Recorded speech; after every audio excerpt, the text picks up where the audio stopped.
Hello dear student, कैसे हैं आप सब। तो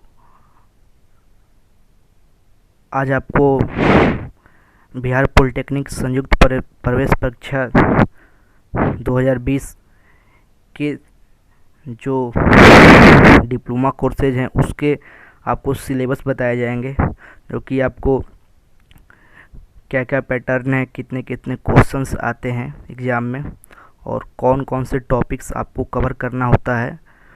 तो आज इस वीडियो के माध्यम से हम पूरी आपको इन्फॉर्मेशन सिलेबस को देंगे और कितने कितने सेक्शन वाइज एग्ज़ाम में कितने कितने क्वेश्चंस आते हैं। तो बिना समय बिताते हुए वीडियो को और चलते हैं। तो आपसे एक ही रिक्वेस्ट है मेरा कि अभी तक मेरे चैनल को सब्सक्राइब और हिट द बेल आइकन नहीं किए हैं तो ज़रूर करें, क्योंकि आगे की अगली वीडियो में आपको नोटिफिकेशन सबसे पहले मिल सके। तो इस वीडियो के माध्यम से आपको हम सिलेबस और कितने कितने क्वेश्चंस और कितने मार्क्स के पेपर आते हैं वो आपको सारा डिटेल्स बताया जाएगा। तो चलते हैं आपको पहला सेक्शन की ओर, जो कि फिजिक्स का सेक्शन होता है पेपर में। तो आपका फिजिक्स के सेक्शन में आपको 30 क्वेश्चंस होते हैं और हर एक क्वेश्चंस आपको 5 मार्क्स का होता है और नेगेटिव मार्किंग भी होती है, जो कि -1 होती है। तो इसमें हमको क्या क्या पढ़ना है फिजिक्स में, जो अभी तक 10th क्लास तक पढ़े हुए हैं और अभी तो स्पेसिफाई नहीं हो पाता है आपको कि कौन सा फिजिक्स है, कौन सा केमिस्ट्री और कौन सा बायोलॉजी है। तो कुछ बच्चे कर भी लेते हैं जो थोड़ा सा ज़्यादा चीज़ पढ़े रहते हैं। तो सारे बच्चों को जानने का इसमें ज़रूरत है, जो भी एस्पिरेंट इस एग्ज़ाम को compete करना चाहते हैं। तो हम आपको सारे लोगों को बताएंगे एक ही चीज़ जो अभी तक नहीं सीखे हैं। तो फिजिक्स में आपको गति, बल और ऊर्जा पढ़ना है, जो आपको वेलोसिटी हो गया, फोर्स हो गया और एनर्जी हो गया। तो उसके अंदर क्या क्या पढ़ना है आपको, उसके अंदर आपको मापन मात्रक पढ़ना है एवं गति पढ़ना है। मापन मात्रक जैसे मीटर हो गया, सेंटीमीटर हो गया, उसको आपको कैसे माप में कैसे कन्वर्ट करेंगे, क्या क्या यूनिट्स होंगे, उसके क्या क्या डायमेंशंस होंगे, बीमाएँ होंगी और क्या क्या उसके फार्मूलेज होंगे, जो जिसको हम सॉल्व करके आप क्वेश्चंस को सॉल्व कर सकें। तो अगले आपको गति के नियम और घर्षण, जो गति के जो नियम है 3 और घर्षण जो फ्रिक्शन है उसके बारे में पढ़ना है। और है प्लवन, फ्लोटेशन। और आगे है बल आघूर्ण, जो मोमेंटम ऑफ फोर्स होता है उसके बारे में पढ़ना है। फिर आपको ग्रेविटेशन, सरल लोलक एवं प्रत्यानयन बल, जो कि आपको ग्रेविटेशन के अंदर ही टाइम पीरियड जो होता है सरल लोलक का आवर्तकाल, उसके बारे में पढ़ना है। और कार्य और ऊर्जा, जो वर्क एंड एनर्जी है, उसके बारे में भी आपको पढ़ना है। और पदार्थ का अणुगति सिद्धांत, जो पदार्थ का अणुगति सिद्धांत होता है उसके बारे में पढ़ना है। तो ये सारे आपको सेक्शन आपको गति, बल और ऊर्जा के अंदर पढ़ना है। अब अगला सेक्शन ही फिजिक्स में है तरंग, वेव। तो वेव में तरंग गति, जो वेव की जो मोशन होती है उसके बारे में आपको पढ़ना है। और तरंग के परावर्तन और अपवर्तन के बारे में पढ़ना है। और आगे आपको ऊष्मा, हीट, जो कि एनर्जी का ही एक फॉर्म है, हीट ऊर्जा का एक फॉर्म है। तो उसके अंदर आपको ऊष्मा और गति पढ़ना है, हीट एंड मोशन। और सेकेंड है ताप, टेम्परेचर, ऊष्मीय प्रसार, थर्मल एक्सपेंशन होता है आपको। थर्मल में तीन चीज़ होते हैं, एक वॉल्यूमेट्रिक होती है, एक एरिया होती है, एक लीनियर होती है। तो उतना ज़्यादा नहीं पढ़ना है आपको, थोड़ा सा ध्यान में रख लीजिएगा। तो और आपको आगे है विशिष्ट ऊष्मा, जो स्पेसिफिक हीट होती है, इस पर आपको क्वेश्चन बन सकता है। स्पेसिफिक हीट, कैलोरिक वैल्यू, ये सब आपको क्वेश्चंस बन सकता है। अवस्था परिवर्तन और गुप्त ऊष्मा पढ़ना है। ऊष्मा इंजन पढ़ना है, हीट इंजन पढ़ना है आपको। ऊष्मा का संचरण पढ़ना है, कैसे कैसे आपको ऊष्मा संचरण करती है। और आगे आपको लाइट है, जो प्रकाश, आपको 10th में ये पढ़े हुए होंगे। तो थोड़ी बहुत आपको 11th की सिलेबस दिखाई दे रही है, वो बेसिक्स की है आपको 11th का, उसके बारे में थोड़ा सा बेसिक्स क्लियर कर लीजिएगा।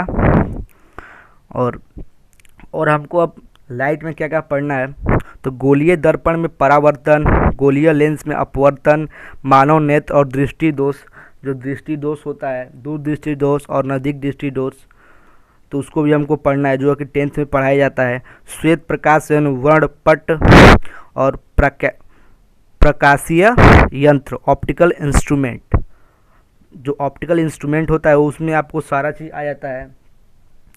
और विद्युत और चुंबकत्व, इलेक्ट्रिसिटी एंड मैग्नेटिक भी पढ़ना है आपको, क्योंकि इलेक्ट्रिसिटी विद्युत धारा और प्रतिरोध पढ़ना है, रेजिस्टेंस के बारे में पढ़ना है, जो सीरीज में पैरेलल में क्या क्या आपको होती हैं, इक्विवेलेंट रेजिस्टेंस। तो सरल सेल तथा सुस्त सेल आपको पढ़ना है। विद्युत धाराएं का उष्मीय प्रसार, विद्युत धारा का चुंबकीय प्रभाव, विद्युत चुंबकीय प्रेरण और अर्धचालक डायोड, घरेलू और औद्योगिक विद्युत आपूर्ति एवं परिपथ। आपको फिर नाभिकीय ऊर्जा और ब्रह्मांड पढ़ना है, जो नाभिकीय ऊर्जा जो न्यूक्लियर एनर्जी होती है और यूनिवर्स के बारे में आपको पढ़ना है। तो यही आपका पूरे फिजिक्स में आपको कवर करना है सिलेबस। अब चलते हैं केमिस्ट्री की ओर। तो इसमें भी आपको 30 क्वेश्चंस ही आते हैं और आपको हर एक क्वेश्चंस 5 मार्क्स का होता है और एक नेगेटिव आपको -1 होता है। तो इसके अंदर अब हमको क्या क्या पढ़ना है वो देखना होगा। सिलेबस केमिस्ट्री तो बहुत सारा है, क्या क्या हमको पढ़ना है और एग्ज़ाम में कैसे कैसे तरह के क्वेश्चंस पूछे जाते हैं, न्यूमेरिकल कम पूछे जाते हैं कि थ्योरेटिकल ज़्यादा, तो उसको भी हमारे दिमाग में ध्यान देना होगा। उसके अनुसार पढ़ के तैयारी करके वैसा ही प्रिपरेशन करके आपको एग्ज़ाम में कम्पीट करना है कि बढ़िया से बढ़िया रैंक मिल जाए। तो हम आपको हमेशा इसी भावनाओं से पढ़ाऊँगा कि एग्ज़ाम में आपको अच्छे से अच्छे मार्क्स आएँ और आपको कोई परेशानी ना हो। तो अगला है, आपको चलते हैं केमिस्ट्री की ओर।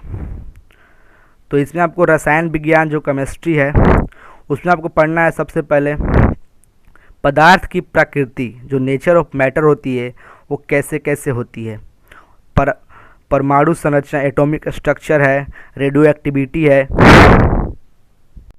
आगे है आपको रासायनिक बंधन, जो केमिकल बॉन्डिंग होती है, और तत्वों का आवर्त वर्गीकरण, रासायनिक अभिक्रियाएं जो केमिकल रिएक्शंस होती हैं, और रासायनिक संकेत, सूत्र एवं समीकरण, परमाणु द्रव्यमान इकाई एवं मोल संकल्पना, गैसीय नियम जो गैसियस लॉ होती है, रासायनिक अभिक्रियाएं में ऊर्जा परिवर्तन, जब रासायनिक केमिकल रिएक्शंस होती है उसमें एनर्जी आपको जो प्रोड्यूस होता है तो उसके बारे में आपको पढ़ना है। और ईंधन, फ्यूल्स, सूर्य और नाभिकीय ऊर्जा, सन एंड न्यूक्लियर एनर्जी के बारे में पढ़ना है। तो न्यूक्लियर एनर्जी आपको फिजिक्स में भी पढ़ना है और केमिस्ट्री में पढ़ना है, तो दोनों अलग अलग होते हैं, थोड़ा थोड़ा अलग होता है, तो इसके बारे में आप डिफरेंस पढ़ लीजिएगा। धातु एंड अधातु, मेटल्स एंड नॉन मेटल्स, ये भी आपको बहुत ही इम्पोर्टेंट है। आपको एलिमेंट का नाम दे देगा, पूछ देगा कि कौन सा मेटल्स है, कौन नॉन मेटल्स है या मेटलॉइड्स है, कौन नॉन ऑफ दीज दे देगा। तो आपको उसको क्लियर करना पड़ेगा कौन सी मेटल्स होती हैं, कौन सी नॉन मेटल्स होती हैं, मेटलॉइड्स कितने कितने होते हैं और कौन कौन ग्रुप्स में मेटल होते हैं, और सारी चीज़ आपको क्लियर करनी पड़ेगी। पीरियोडिक टेबल ढंग से पढ़ना पड़ेगा। और घोल या विलयन, सॉल्यूशन, जल एवं जल की कठोरता, अम्ल, क्षारक एंड लवण, जो एसिड, बेस एंड साल्ट्स होती है उसके बारे में पढ़ना है। महत्वपूर्ण लवणस, जो इम्पोर्टेंट साल्ट्स होते हैं उसके बारे में पढ़ना है। कार्बन एवं उसके यौगिक, जो कार्बन होते हैं और उसके कार्बन बहुत ही इम्पोर्टेंट आपको टॉपिक है, इसके बारे में बहुत सारा ज्ञान लेना पड़ता है, लेकिन आपको केवल थोड़ा सा जो सिलेबस में है उसी को ध्यान देना है, आपको ज़्यादा बारे में नहीं पढ़ना है। प्रमुख गैसेस, जो इम्पोर्टेंट गैसेस हैं उनके बारे में आपको इनके बारे में ध्यान रखना है, कौन सी कैसे कैसे प्रमुख गैसेस होती हैं। कार्बनिक यौगिक एवं तत्वों की पहचान, औद्योगिक रसायन, इंडस्ट्रियल केमिस्ट्री, महत्वपूर्ण रासायनिक यौगिक, जो इम्पोर्टेंट केमिकल फार्मूलेज होते हैं वो आपको ध्यान देना है। तो फिजिक्स और केमिस्ट्री में आपको इसी टाइप के सिलेबस हैं जो कि आपको पूछे जाते हैं बार बार। तो अब चलते हैं मैथ्स। मैथ्स में आपको दो पोर्शन आ जाता है, आपको एक अरिथमेटिक मैथ आ जाता है और एक आपको जो अभी तक क्लास में 10th तक पढ़े हुए हैं, जो 10th है 9th का जो लेवल है, आपको जो मैथ्स आती है वो जो अलजेब्रास मैथ होती है, मेंसुरेशन होती है, वो 2-3 पार्ट आपको इसमें होता है। और जो एक अरिथमेटिक्स मैथ होता है जो आपकी 6 में 7 में 8 में पढ़े हैं, तो अलग अलग 2 पार्ट्स हैं इसके, लेकिन आपको 10 क्वेश्चंस आपको अरिथमेटिक से आते हैं ज़रूर। और आपको जो बचे हुए 20 क्वेश्चंस है आपको 9th 10th थोड़ा सा 11th का भी कुछ टॉपिक्स है उसको आपको आता है। तो आपको ध्यान में रखना होगा मैथ्स पढ़ने से पहले, स्कोरिंग है आपको मैथ्स, आपको कंसेप्ट मालूम रहे, फार्मूला मालूम रहे, तो आप सॉल्व करके आंसर फटाक से ना लाकर आपको आगे बढ़ जाना है। तो आपको मालूम करना है कि हमको किस पे ज़्यादा ध्यान देना है। तो आपको इसमें 20 क्वेश्चंस नॉन अरिथमेटिक है जो कि अभी आप फ़िलहाल में पढ़ चुके हैं, 10th के एग्ज़ाम भी दिए हैं, तो फ़िलहाल में आपको ज़्यादा उसके बारे में ज्ञान होगा। और अरिथमेटिक आपको 10 क्वेश्चन है, तो आपको समझना है कौन मेरा बेस्ट है, किसको हम तैयारी करेंगे कि ज़्यादा से ज़्यादा अंक ला सकें। तो मेरे अकॉर्डिंग तो आपको अभी अरिथमेटिक मैथ पर थोड़ा सा मैंने देना चाहिए ध्यान, समय आपको मिलता है तो आप ध्यान पूरा दीजिए, और नहीं ना मिले तो ज़्यादा आप फोकस 20 क्वेश्चंस पे करें। 20 में से आप 15 या 17 सही कर देंगे तो बहुत ही बढ़िया है। और इधर आप अरिथमेटिक में 10 में से 5 भी सही कर दिए तो आपका 30 में से 25 क्वेश्चंस करेक्ट हो जाएंगे। तो अब क्या क्या पढ़ना है अरिथमेटिक और नॉन अरिथमेटिक मैथ्स में, तो आप देखते चलिए। तो पहला है आपको अंकगणित में कि हमको नंबर सिस्टम पढ़ना है, और अगला आपको लघुत्तम समापवर्तक एलसीएम, महत्तम समापवर्तक, आपको एचसीएफ पढ़ना है, वर्गमूल एवं घनमूल पढ़ना है, सरलीकरण सिंप्लीफिकेशन पढ़ना है, औसत पढ़ना है, एवरेज, और अनुपात एंड समानुपात पढ़ना है, रेशियो एंड प्रोपोर्शंस पढ़ना है। अब बीजगणित में आ जाते हैं अलजेब्रा के पार्ट में। अलजेब्रा में क्या क्या पढ़ना है हमको, जो सेट थियरी है, सर्ट्स है, सर्ट्स एंड इंडिसेस हैं, कर्णीय राशियाँ, समुच्चय सिद्धांत, बहुपद है, पोलिनोमियल्स, द्विघात समीकरण जो कि 10th में पढ़ चुके हैं आप, पोलिनोमियल्स भी पढ़ चुके हैं, द्विघात बहुपद एवं आलेख, और गुणनखंड जो फैक्टर्स। तो ये सारी बातें आपको बीजगणित में पढ़ना है। और अब आते हैं व्यावसायिक गणित में, कॉमर्शियल मैथमेटिक्स में। तो घातांक और लघुगणक जो लॉग्स होती हैं और घातांक होती हैं, कराधान टैक्सेशन पढ़ना है, प्रतिशत पढ़ना है। अब आगे आपको फिर अभी आपको कॉमर्शियल मैथ्स में ही आपको आगे अभी आपको सिंपल इंटरेस्ट पढ़ना है, चक्रवृद्धि ब्याज पढ़ना है, कंपाउंड इंटरेस्ट, ऐकिक नियम यूनिटरी मेथड पढ़ना है, प्रॉफिट एंड लॉस पढ़ना है, समय और काम टाइम एंड वर्क, समय और दूरी time and distance, mixture alligation, mix समानुपात पढ़ना है, बट्टा पढ़ना है, डिस्काउंट, शेयर और लाभांश, बैंक जमा पूंजी और तथा किस्तों से भुगतान। तो इतने आपको कॉमर्शियल मैथ में आपको इतने सारे चीज़ पढ़ने हैं। तो क्षेत्रमिति अगला है आपको, क्षेत्रमिति मेंसुरेशन। तो मेंसुरेशन में मानक समतलीय क्षेत्र पढ़ना है, जो समतल जो चीज़ समतलीय होते हैं उसके बारे में आपको पढ़ना है। वृत्त त्रिज्या, वृत्त खंड का क्षेत्रफल, घनाभ और घन, क्यूब एंड क्यूबॉइड, प्रिज्म एवं पिरामिड, लंबव वृत्त, बेलन, शंकु, गोला, जो कि कोन, सिलेंडर, स्फेरिकल, सारे के बारे में आपको पढ़ना है। तो आपको क्षेत्रमिति बहुत ही इसके ज़्यादा क्वेश्चंस आते हैं, तो इस पर आप ज़्यादा फोकस करिएगा। इसके 4-5 क्वेश्चंस आपको देखने के मिलते हैं हर साल। अब है आपको ट्रिगोनोमेट्री, जो कि आप बहुत फिलहाल में पढ़ चुके हैं, 10th में बहुत सारे क्वेश्चंस प्रैक्टिस किए थे। तो ट्रिगोनोमेट्री आपको त्रिगोनोमेट्री निष्पत्तियाँ पढ़ना है, वृत्तीय माप तथा रेडियन, जो कि रेडियन में और डिग्री होती है उसकी कन्वर्जन पढ़ना है, ऊंचाई और दूरी हाइट्स एंड डिस्टेंस पढ़ना है।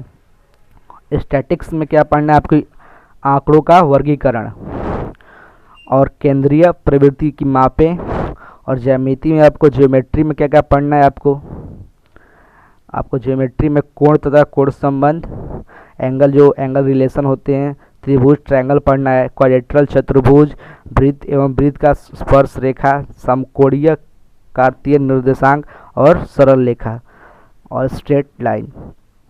तो आपको मैथमेटिक्स थोड़ा सा ज़्यादा आपको चैप्टर पढ़ना है, तो इसको आप ढंग से आप इसको कंप्लीट करिए और फिजिक्स केमिस्ट्री को भी कंप्लीट करते रहिए साथ साथ, तो आपका अच्छी तैयारी हो जाएगी और आपको बहुत ही अच्छा कॉलेज आपको गेट हो सकता है।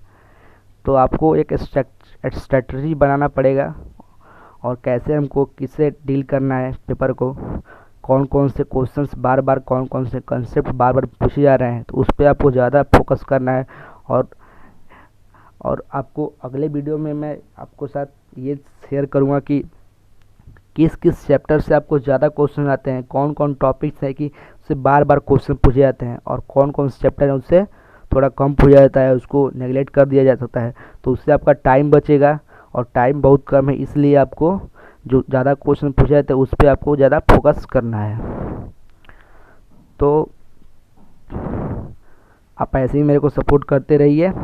तो अभी तक मेरे चैनल को सब्सक्राइब और बेल आइकन नहीं दबाए हैं तो प्रेस कर दीजिए, क्योंकि आए की वीडियो सबसे पहले आप तक पहुंचे, इसलिए कोई मिस मत हो जाए।